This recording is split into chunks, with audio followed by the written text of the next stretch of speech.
Welcome to the follow-up video that I promised you guys a while ago, and I finally have the entire car rebuilt. So in the last video I talked about all these little mods that I was gonna do, like upgraded engine, brakes.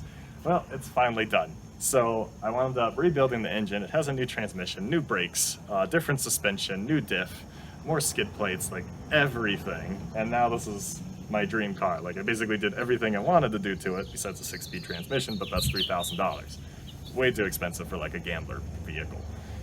Anyways, so I'll walk you through the upgrades from beginning to back.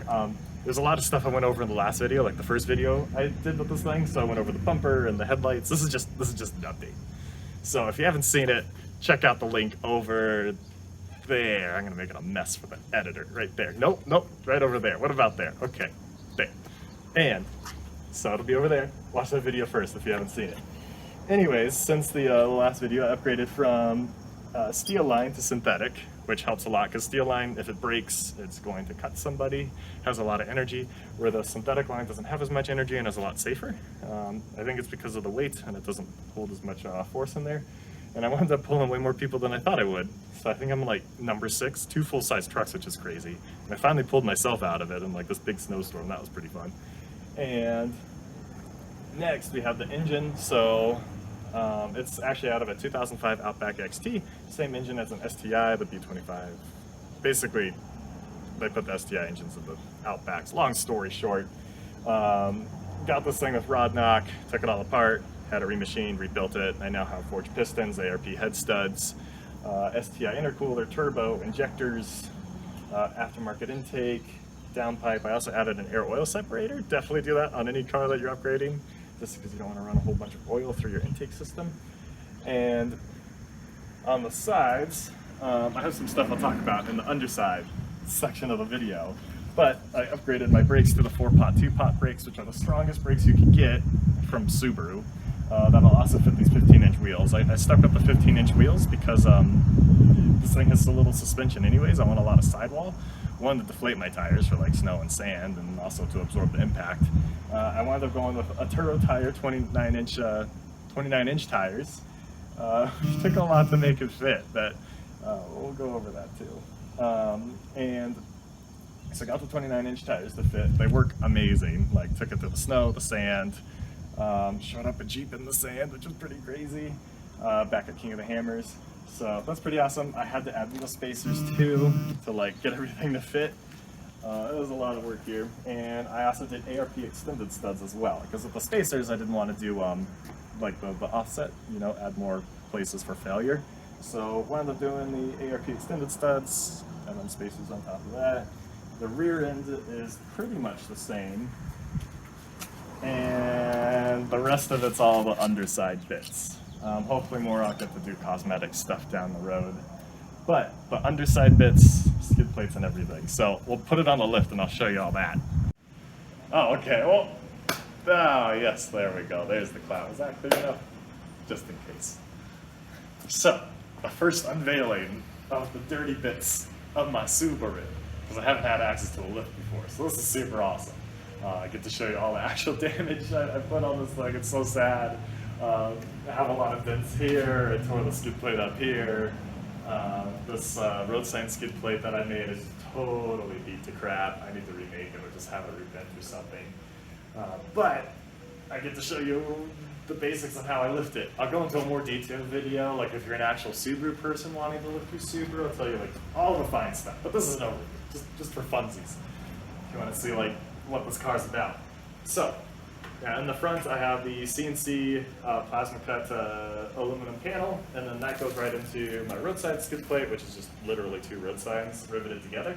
I thought one road sign was too thin to protect against the oil pan getting hit, and it works too. Like you can tell by like the scratches and stuff. Like I've had some pretty good good hits where I get out of the car and I'm like, is my oil pan okay? I guess it's okay. And a lot of wear right up here, so it's definitely held up. If you want to do a road sign thing, do something like this. I mean, maybe one road sign would have held up too, but kind of like the look as well. So as we get further back, we have the 29-inch wheels, which took a lot to get them to fit.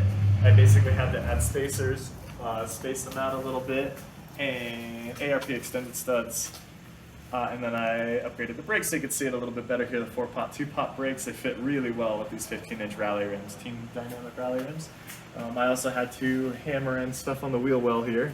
These cars are not meant to fit 29-inch tires. But got them to fit, they fit well. I got some repping here. And so, because I did a 3.75 inch drop, I had to drop my subframe. So Subarus could only handle a 2-inch drop without dropping this. So dropped this using the stock outback spacers. And because I did that, and I wanted to keep my U-frame, because the subframe, when it's dropped, it could, you know, rotate like this. A lot of people say you don't need it, but extra reinforcement's always good. So I wound up cutting the U-frame back here, and then dropping it, and then bending it up here so I don't catch it on anything. Just like if I'm reversing, I don't want it to hit that and take out the whole thing.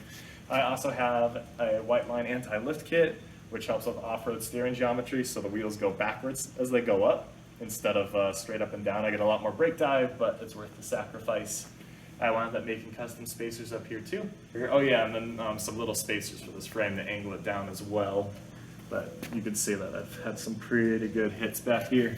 So, as we keep going back, you can see all the road rash pretty much destroyed this car. I have so many dents in the underside. I need to make rocker panels, like all this is bent up. That's a future project. This is all bent, and then check these bad boys out. So this is not a custom skid plate. You could buy this anywhere. A lot of people make these. But for some reason, nobody's really made a gas tank skid plate. I think there's one out there, but it was really expensive and like had a bunch of welding done to it. Probably really good and really strong. But for me, like I just need something to protect against gashes. And so I 3D scanned the whole underside and then catted out these things, CNC plasma cut them. And you basically just have to drill in. Oh no, I lost the bolt. Oops, I'm gonna have to fix that. Basically drill a hole there, hole there, hole here, and hole here. And then they mount back here. And what's cool is, you know, I just basically made a bolt-on system. And if you're interested, I could get more of these made. So if you want to buy them, let me know, message me, and we could get that figured out. And with the exhaust, as we go further back, you can see that right here. So I cut and lifted my exhaust. So I basically sliced it right here. Oh, don't judge me on the welds. This is like one of the first welds I've done. Cut the exhaust and lifted it because I found out there's like a big cavity up here. Like I could just stick my hand all the way up here, and I'm like, oh, okay, well, might as well get the exhaust above the steel bumper right here, and gave me a ton of clearance. Let's see what else do we have back here. I still need to make sway bar disconnects. So I'm running a 20mm sway bar front and rear just for highway use. I still off-road with it, but it off-roads like a skateboard. So definitely need to make some disconnects. There's some do-it-yourself stuff if you're interested. Make them for yourself. But that's my STI type of gambler rig. Like it's all made of junkyard pieces. You know, it's all assembled from Crosstrek, Outback, Super WX parts, STI parts, and basically made my dream vehicle, and it's doing pretty well. So far, haven't had many issues. I blew out this wheel bearing though, which kind of sucked, but other than that, we're good. Anyways, hopefully soon I'll get some more videos out, how to like upgrade and all that type of stuff. And yes, that's everything that's new. If you have any questions, let me know, or comments, or if you can see like if there's anything I could do better, then post it down below. Awesome, well, that's okay. How do you